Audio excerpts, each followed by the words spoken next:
Hi, welcome to our show. I'm Vida and this is the weekly news roundup. Our top story this week. Report details arrest in face of criticism. Transvestite Thai law student who insulted Khmer sentenced to 2 years.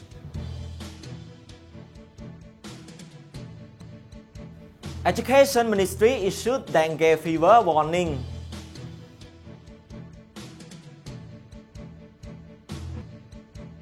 Cambodia-Singapore mend relations.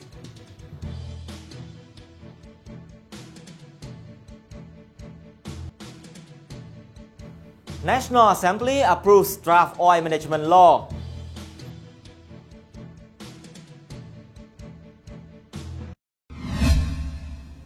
Let's begin with our top national stories. The National Authority for Combating Drugs yesterday issued a report noting the arrest of a dozen suspected drug ringleaders and their 52 associates during the first 5 months of this year.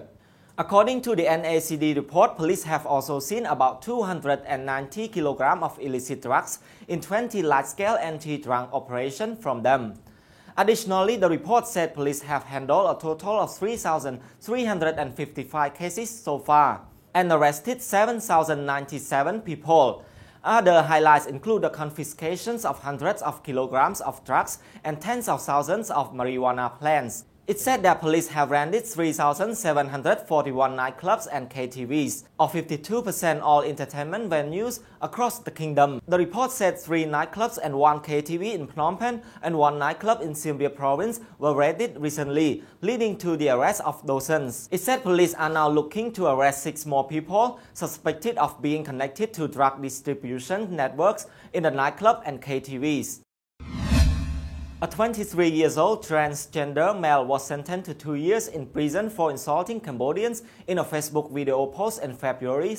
However, Phnom Penh Municipal Court, the court that sentenced him, suspended it to 1 year. Judge Mausina identified him as Yen Heng, a third-year law student from Pavihir Province, Rawing District, who was studying in the capital. Judge Sina said Mr. Heng was charged with incitement to discriminate following his arrest in February by Anti-Cybercrime Police Interim Ministry at his home in Don Pring District. The video he posted, which was shown in court, contained a barrage of insults against Khmers. It showed him going on a tirade over his attack by a group of men from behind. When it went viral, it caused an outcry from other users. Mr. Heng said that he was angry over the attack and later stood outside the Royal Palace and posted the video showing him with a bomb on his head and the palace in the background, and making the derogatory comments which he later expressed regret over.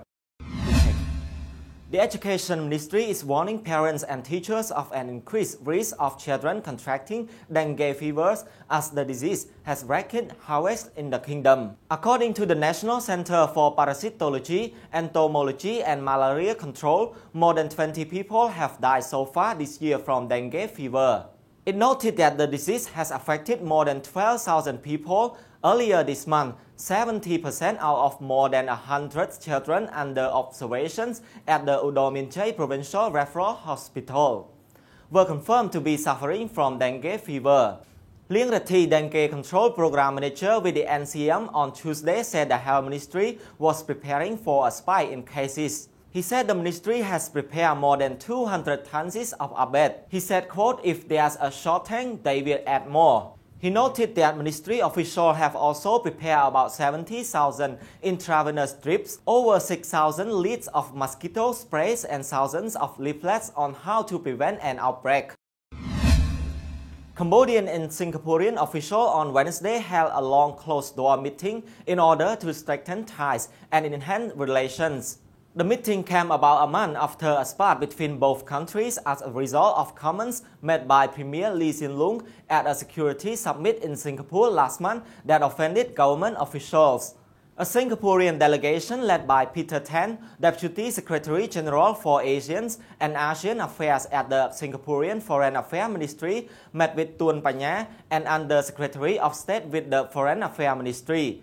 According to a statement, the meeting was held in accordance with the Memorandum of Understanding on the Cambodia-Singapore Political Consultations, which was signed in 2017.